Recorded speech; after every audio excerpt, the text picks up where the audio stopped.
Hey guys, today we're gonna apply a hair mask using Indian clay or Bentonite clay for the purpose of removing toxins, build-out, and even dandruff. Ugh, no!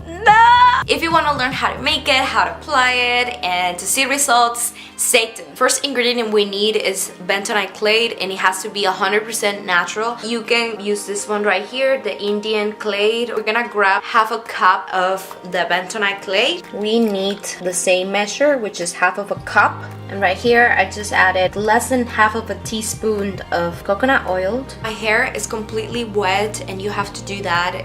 It makes a lot of sense when you wanted to distribute the hair mask and also detangle your hair. You have to start from the roots, so my goodness. It can also be beneficial for people that use a lot of hot tools, so this will give you that extra strength that your hair needs. This will help your hair to remove all the products and everything that is stuck in your hair, and it doesn't let it grow healthy. When you apply other hair products, it will let your hair actually take and absorb the products because there's no build out that is blocking that.